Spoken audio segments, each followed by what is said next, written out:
আসসালামু আলাইকুম viewers, welcome to my new video. আজকে আমি আপনাদের সাথে শেয়ার করব কোনো রকম চকলেট ও হুইপ ক্রিম ছাড়াই মজাদার স্বাদের চকলেট আইসক্রিম। তো চলেন রেসিপিটা শুরু করা যাক। তো চকলেট আইসক্রিম তৈরির জন্য এখানে আমি 1 লিটার লিকুইড গরুর দুধ নিয়েছি। এই অবস্থায় চুলাটা কিন্তু বন্ধ আছে। এবার এর মধ্যে 3 টেবিল চামচ কোকো পাউডার দিয়ে দেব, 1/3 কাপ চিনি দিয়ে দেব, 3 টেবিল চামচ দেব গুঁড়ো দুধ। অবশ্যই দেওয়ার চেষ্টা করবেন, তাহলে খেতে বেশি মজা হয়। এখানে 2 টেবিল চামচ কর্নফ্লাওয়ার দিয়ে দেব। এবার সমস্ত উপকরণগুলোকে এরকমভাবে মিশিয়ে নেব। তো ভালোভাবে মিশিয়ে নিয়েছি। এবার চুলাটাকে অন করে অনবরত নেড়ে চেড়ে এই দুধের মিশ্রণটাকে ঘন করে নেব। তো এ পর্যায়ে চুলার হিটটা কিন্তু মিডিয়ামে থাকবে। তো দেখতেই পাচ্ছেন বন্ধুরা, দুধটা কিন্তু অনেকটাই ঘন হয়ে গেছে। তো যখন এরকম হয়ে যাবে তখন নামিয়ে নেবেন, কেননা ঠান্ডা হলে আরও অনেকটা ঘন হয়ে যাবে। তো এবার আমি নামিয়ে নেব। তো এবার নামিয়ে নিয়েছি। এবার নেড়ে চেড়ে কিছুটা ঠান্ডা করে নেব। তো দেখতেই পাচ্ছেন বন্ধুরা, ঠান্ডা হওয়ার পর আরও অনেকটা ঘন হয়ে গেছে।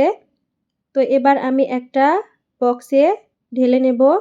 তো বন্ধুরা, ভিডিওটির যদি এ পর্যন্ত একটু হলেও ভালো লেগে থাকে তো প্লিজ আমার চ্যানেলটি সাবস্ক্রাইব করবেন, এবং অলরেডি যারা সাবস্ক্রাইব করেছেন তাদেরকে অসংখ্য ধন্যবাদ। তো সমস্ত মিশ্রণটিকে আমি ঢেলে নিয়েছি। এবার মুখটা আটকিয়ে 2 ঘন্টার জন্য ডিপ ফ্রিজে রেখে দেব।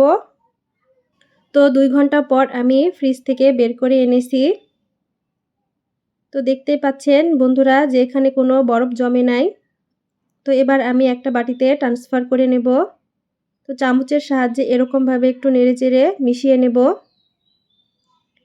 এবার বিটারের সাহায্যে আমি প্রথম স্টেপে লো স্পিডে 2 মিনিটের মতো বিট করব। আপনাদের কাছে বিটার মেশিন না থাকলে হ্যান্ড উইক্সের সাহায্যেও করা যাবে, তবে সেক্ষেত্রে সময় অনেক বেশি লাগে এবং আইসক্রিমটা বেশি ফোমের মতন হয় না এবং বাড়েও না।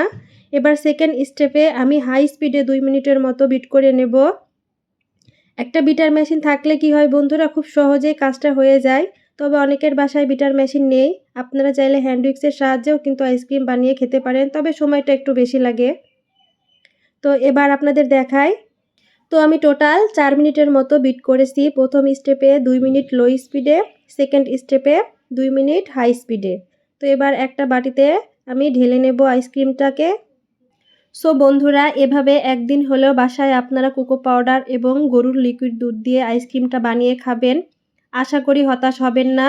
অনেক মজার হয় খেতে, বাচ্চারাও খুব বেশি পছন্দ করে। তো এবার আমি ডিপ ফ্রিজে ওভারনাইট রেখে দেব। তো ওভারনাইট রাখার পর বন্ধুরা আমার আর সহ্য হয়নি, তো আমি আগেই আইসক্রিমটা খেয়ে নিয়েছি। তো এবার আপনাদের সাথে একটু শেয়ার করি। দেখেই হয়তো বুঝতে পারছেন বন্ধুরা যে কতটা লোভনীয় হয়েছে। আসলেও অনেকটা লোভনীয় হয়েছে বন্ধুরা, আপনারা বাসায় তৈরি করলে বুঝতে পারবেন। তো রেসিপিটা যদি আপনাদের কাছে ভালো লেগে থাকে তো প্লিজ আমার পেজটিকে ফলো করবেন, লাইক কমেন্ট শেয়ার করে দিবেন। আর আমার চ্যানেল থেকে দেখে থাকলে প্লিজ চ্যানেলটিকে সাবস্ক্রাইব করবেন, লাইক কমেন্ট শেয়ার করে দিবেন। সবাই সুস্থ থাকবেন। আল্লাহ হাফেজ।